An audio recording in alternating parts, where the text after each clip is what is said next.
HMS Bristol, callsign Golf Yankee Foxtrot Echo, was the lead ship and only ship of the Type 82 class destroyers. This class was designed as a general-purpose escort for the CVA-01 class of aircraft carriers, but on cancellation of said class, the number of hulls was reduced from 8 to 4 and then finally to 1. Even this ship was only built because there was a need to get a Cara and Sea Dart to sea earlier than would have been possible had it been designed to wait for a replacement class. Bristol would displace 6,100 tons as standard and 7,100 tons fully laden. Should have an overall length of 154.5 meters and a waterline length of 149.9 meters. Her beam would be 16.8 meters and a draft of 5.2 meters. Her propulsion system would be a COSAG system, or combined steam and gas turbines. There would be 2 boilers producing steam for 2 sets of standard range geared steam turbines for about 30,000 shaft horsepower, as well as 2 Bristol Siddeley Marine Olympus TM1 Alpha gas turbines for again 30,000 shaft horsepower. Overall, 60,000 shaft horsepower would go through 2 shafts, giving her a cruise speed of 18 knots and a top speed of 30 knots. She would have about 900 tons of fuel on board, giving her a range of 4,344 nautical miles at 18 knots, or about 239 miles off Jamestown in the Ascension Islands if she sailed from Portsmouth Naval Base. She will have a crew complement of 407 ships company, which consisted of 378 ratings and 29 officers. Bristol would be fitted with the following radar fit. 1. Type 1022 long-range air search radar operating in the Delta band. This radar is located on the foremast above the bridge. This is capable of detecting targets out to a maximum range of 225 nautical miles.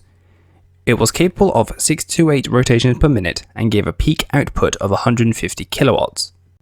1. Type 992 target indication radar operating in the Echo Foxtrot band. 2. Type 909 Sea Dart fire control radar, 1 forward, 1 aft on superstructure, operating in the golf/hotel frequencies.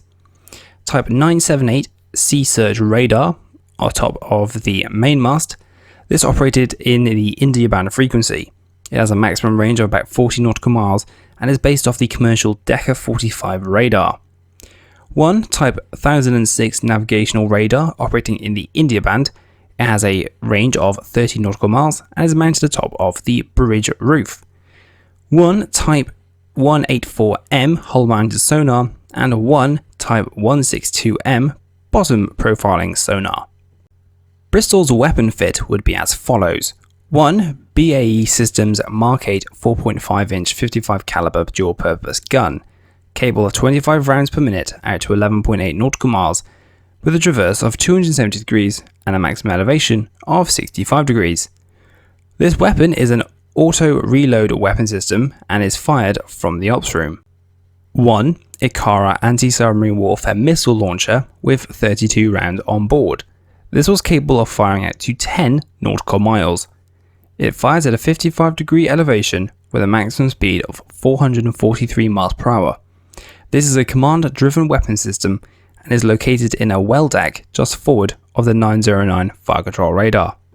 1. Twin-arm Sea Dart launcher on the end of one deck just above the flight deck.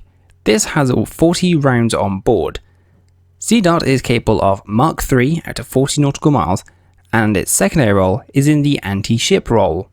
Although it wasn't really good in that role, to be honest, but oh well. 1. Triple barrel Mark 10 Limbo anti-submarine warfare mortar, located just aft off the flight deck in a well deck.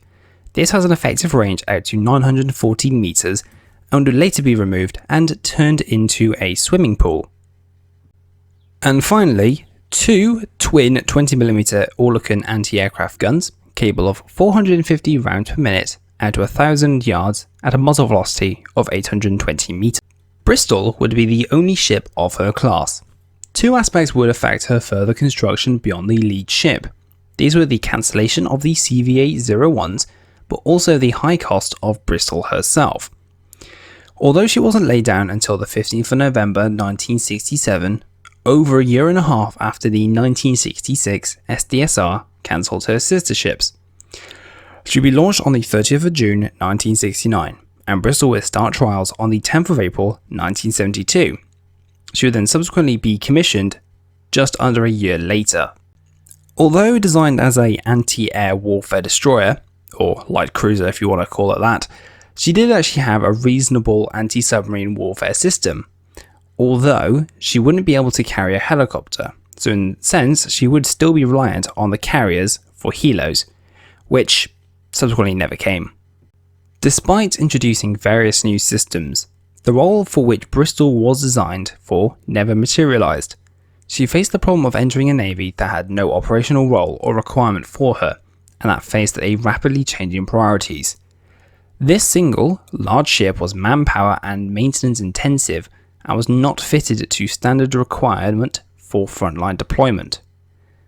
The major shortcomings in the design were twofold: the lack of the air component and the lack of long-range anti-ship missiles. Because the class of destroyer was proposed to be deployed alongside the new aircraft carriers, both these capabilities were intended to be delivered from the components of the CSG. Within a few years, these features would be standard on ships of the size and type.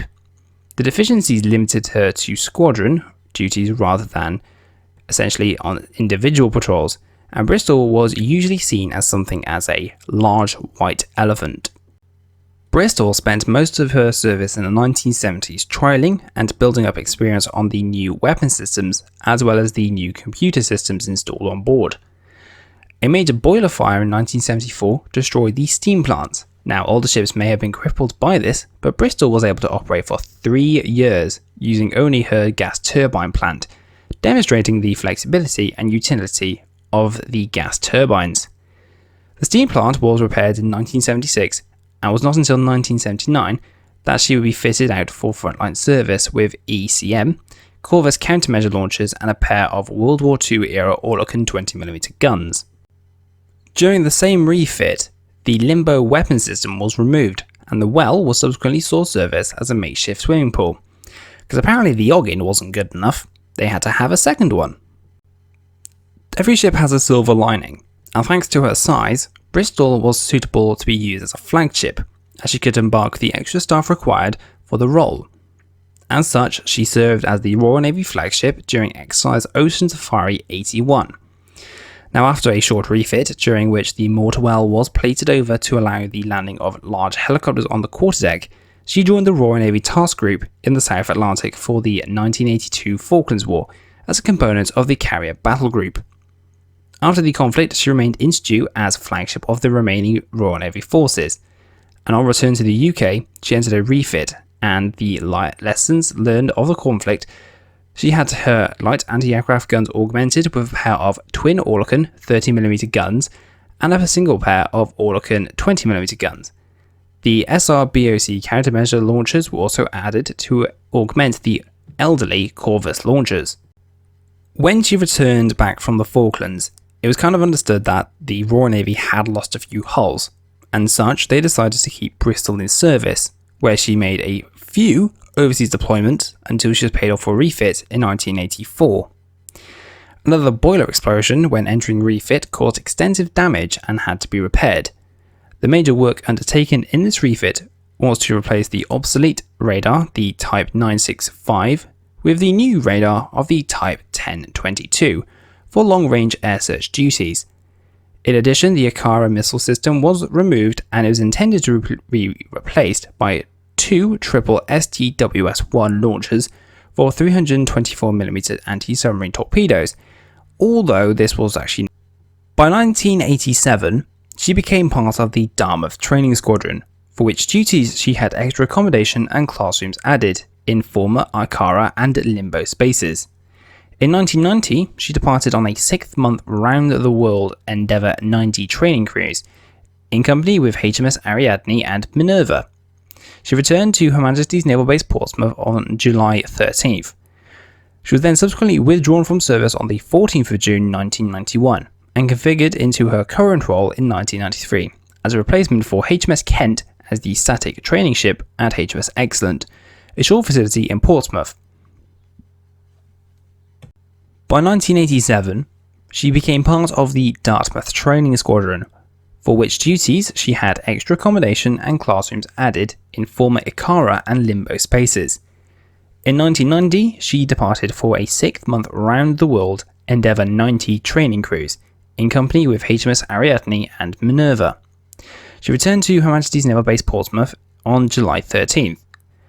She would then subsequently be withdrawn from service on the 14th of June 1991, and configured for her current role in 1993 as a replacement for the ageing County-class destroyer HMS Kent, which was a static training ship at HMS Excellent, which is a shore facility in Portsmouth. As a training ship, her international recognised call sign would be changed to 2 Alpha India Tango 7. In 2010, Bristol would be refitted on Tyneside for training ship life extension. This included the removal of the main mast and the removal of the 1022 radar. As a training ship, Bristol is a perfect place to train. She is perfect for training internal exercises, i.e. hunting for intruders, as well as providing a place for sleeping quarters for those on course. She offers sailors and sea cadets the chance to experience the first time on board a real warship. I have been on Bristol twice, once as a cadet and once as a sailor in the RN, where I did my internal SPIF course. Now, current open source intelligence suggests she will be unfortunately decommissioned by the end of the year, and unfortunately probably sent to the scrapyard. Okay, ladies and gentlemen, so that's the end of that video. Hopefully you learned something new, because I most certainly did. Now, if you want to go and support the channel, there is a link in the description below to the Patreon page. I would recommend doing it, but it's up to you. Also, if you want to come and talk to me, there's a link in the description for the Discord channel. There's a couple of good guys over there. We talk about a wide variety of stuff. So yeah, so thanks for watching, guys. Hit that notification button to stay up to date with what I'm uploading, and obviously give it a like, give it a subscribe if you really want to, and comments are always good. I like reading your comments. So take care. Catch you next time.